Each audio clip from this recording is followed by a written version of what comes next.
জোড়াসাঁকোর ঠাকুরবাড়ি। এই ঠাকুরবাড়ির সঙ্গে শুধুমাত্র শিল্প সংস্কৃতি সাহিত্যর সম্পর্ক রয়েছে তা কিন্তু নয়, আমাদের দেশের স্বাধীনতা সংগ্রামেরও ওতপ্রোতভাবে জড়িয়ে থাকার ইতিহাস রয়েছে এই জোড়াসাঁকোর ঠাকুরবাড়ির সঙ্গে।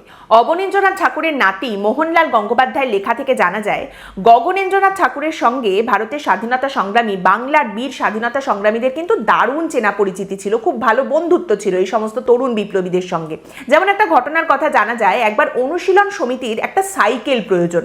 এবার গগনেন্দ্রনাথ ঠাকুর বিভিন্নভাবে এই সংগ্রামীদের, এই বিপ্লবীদের সাহায্য করতেন, কখনো গোপনে চাঁদা তুলে টাকা দিয়েও সাহায্য করতেন। এবার সাইকেল দরকার যাতে খবর চালাচালি করা যায় অনেক তাড়াতাড়ি, কিন্তু তখনও পর্যন্ত কলকাতায় খুব একটা সাইকেলের চল হয়নি।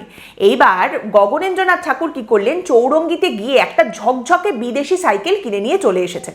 এবার সেই সাইকেল রাখা রয়েছে ঠাকুরবাড়ির বারান্দায়।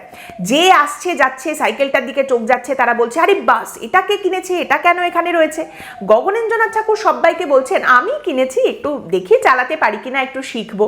তো এই করতে করতে তারপর সাইকেল তো যে জায়গায় যাওয়ার কথা সেখানে চলে গেছে। এবার সাইকেলটা যখন নেই, সেই দেখে লোকজন প্রশ্ন করতে শুরু করেছেন, কোথায় গেল?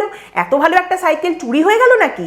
গগনেন্দ্রনাথ ঠাকুর তখন বেশ কয়েকদিন, হ্যাঁ মনে হয় কেউ নিয়ে গেছে, মানে কেউ হয়তো চড়তে চাইছে, একটু নিয়ে গেছে, দেখি খোঁজ করে দেখবো, এই বলে কাটাতে থাকেন। তারপর আস্তে আস্তে সাইকেলের কথা লোকজন ভুলে যান। তো গগনেন্দ্রনাথ ঠাকুরকে কিন্তু এই বিপ্লবীদের জন্য কখনো কোনো সমস্যায় পড়তে হয়নি এবং তিনি নিজেও কিন্তু সে সম্পর্কে কখনোই ভয় পেতেন না। তবে একবার একটা গন্ডগোল হয়েছিল। বারিন ঘোষ, কানাইলাল দত্ত, নরেন গোসাই এরা সব ধরা পড়েছেন পুলিশের হাতে।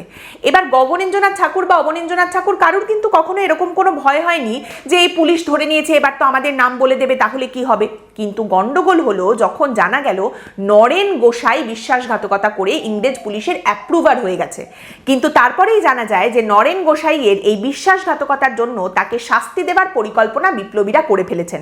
জেলের ভেতরেই তাকে হত্যা করা হবে সেই পরিকল্পনা হয়েছে, শুধু দুটো পিস্তল বাইরে থেকে জেলের ভেতর পৌঁছাবে, কানাইলাল দত্তের হাতে পিস্তল গিয়ে পৌঁছাবে, তারপরে এই যা পরিকল্পনা সেটা হয়ে যাবে।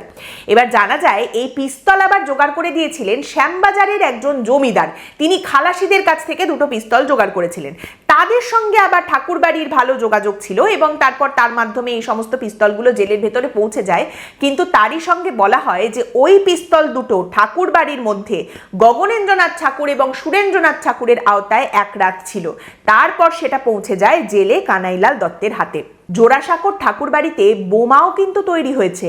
চার্লস টেগার্ট, কুখ্যাত অত্যাচারী ইংরেজ পুলিশ চার্লস টেগার্টকে হত্যার পরিকল্পনা ঠাকুরবাড়ির ছাদের তলায় বসে হয়েছে, সেই ঘটনার কথাও কিন্তু ইতিহাসে রয়েছে। সেই গল্পটা আরেকদিন শোনাবো। আজকেরটা কেমন লাগলো অবশ্যই জানাবেন।